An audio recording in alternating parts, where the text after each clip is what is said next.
Bonjour, c'est la critique de la semaine et cette semaine nous avons un coup de cœur pour Cuban Network.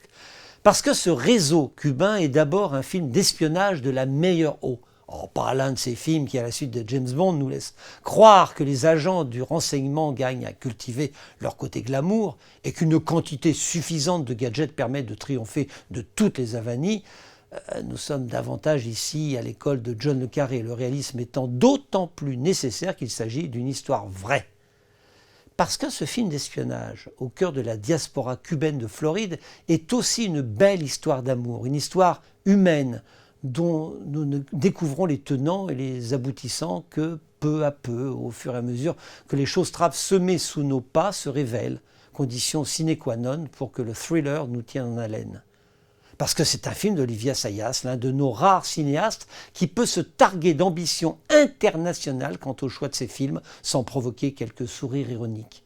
Le signataire de L'heure d'été de Sils Maria est décidément inclassable.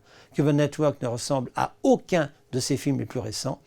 Mais s'il fallait le rattacher à un opus précédent, ce serait incontestablement à Carlos, non pas sur le plan du format, Carlos était une mini-série de 4 épisodes, mais bien sûr celui du contenu.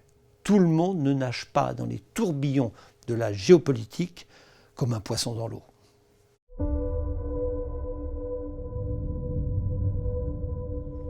Mamá se va a quedar hoy con la niña para que podamos ir al cine.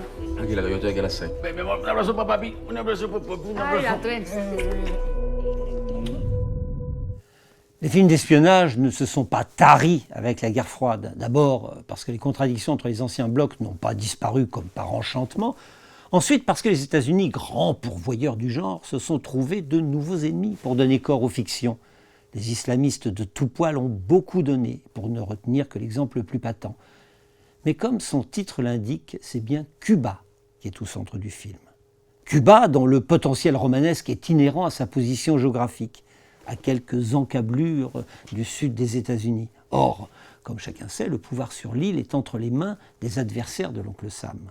Les autorités américaines ont depuis des lustres tenté de déstabiliser le régime longtemps incarné par Fidel Castro, parfois par des moyens surréalistes. Il est avéré que la CIA avait envisagé de lui faire avaler un produit qui lui ferait perdre sa barbe et par voie de conséquence son aura auprès de son peuple.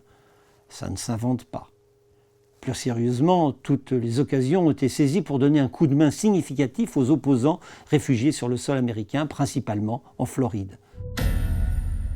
La esposa de René González. Somos del Ministerio del Interior. Su marido ha traicionado. Se robó un avión. Voló por debajo de nuestros radares. Y aterrizó en una base militar en Miami. Le personnage central du film est l'un de ces hommes ayant réussi à tromper la surveillance de la police cubaine pour rejoindre ses compatriotes exilés et faire ami-ami à Miami. Mais quelle que soit l'empathie que nous nourrissons à son endroit, même si nous lui en voulons un peu d'avoir lâché femmes et enfants, c'est à l'ensemble du maelstrom de résistance aux Barbudos de Castro que le film s'intéresse. Parce que c'est peu dire que les intérêts des uns et des autres sont contradictoires. Certains sont de véritables démocrates qui, à l'occasion, deviennent sauveteurs en mer quand il s'agit de porter secours à des boat people mal embarqués. Les autres, de purs mafieux qui s'appuient sur leurs compatriotes en exil pour se livrer à toutes les exactions.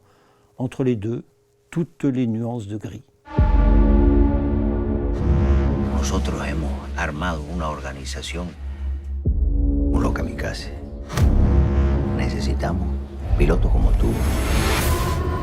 C'est un broglio, ce flou politique absolu à d'immenses qualités fictionnelles. Pour s'en tenir à la période récente et aux échanges entre les USA et leurs voisins du Sud, souvenons-nous de Sicario de Denis Villeneuve, qui montrait que la répression contre les narcotrafiquants mexicains était pour le moins à géométrie variable, agrémentée d'une dose de cynisme assez impressionnante de part et d'autre. Ou encore d'American Traffic, l'histoire vraie d'un pilote d'avion, Barry Seal, incarné par Tom Cruise, qui a réussi pendant plusieurs mois, tout à la fois, à livrer des armes au contrat nicaraguayen, à rapporter de ses escapades en Amérique latine des quantités astronomiques de cocaïne pour alimenter la mafia de Floride, tout en étant grassement payé par la CIA. Du grand art. En ese caso es importante que usted sepa la verdad. Que las organizaciones anticastristas quieren Que el mundo piense que Cuba es peligroso. L'un des atouts principaux de Cuban Network est effectivement de nous perdre dans le labyrinthe de passions dont toutes ne sont pas recommandables. D'autant plus complexe que la véritable personnalité de chacun n'apparaît pas au prime abord.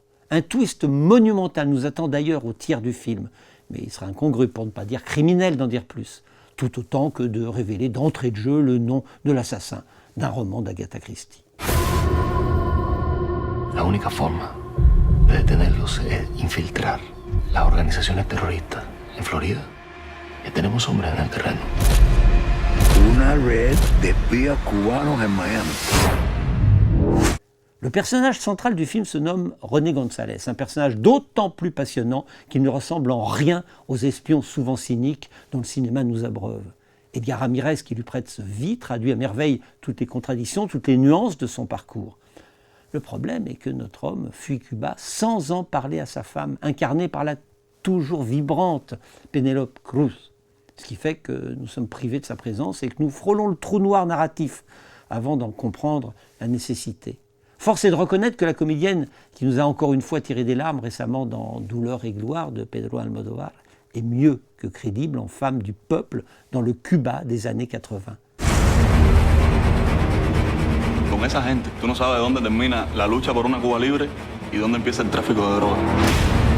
La inseguridad, su esposo, la de su hija, la de todo. Depende de usted. Drame, film d'amour, film politique, Cuban Network échappe aux étiquettes. Et Olivier Assayas, manifestement, s'en réjouit. Et Dieu sait pourtant qu'il prête une attention minutieuse à la forme de ses films. Mais son cinéma n'est pas univoque, bien au contraire. Quel rapport entre les destinées sentimentales, fresque romanesque d'un classicisme sans faille, Demon Lover, thriller expérimental se régalant d'une certaine opacité, Paris s'éveille, ode à la nouvelle vague, et Clean, témoignage de sa passion pour l'Extrême-Orient. Sans doute une égale rigueur, une même fin de cinéma. Assayas n'est pas fan de Bergman pour rien. On l'a dit, s'il est un film dont Cuban Network s'approche, c'est bien de Carlos, qui visite les mêmes eaux troubles de la géopolitique et de l'histoire récente. Carlos, ce terroriste présent dans tous les coups fourrés des années 70, affichant un marxisme à géométrie variable, était lui aussi interprété par Edgar Ramirez, qu'Olivier Assayas a retrouvé avec un plaisir évident. Et nous aussi.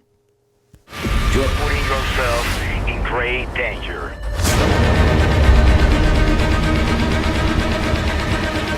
¿Será que me vas a perdonar algún día?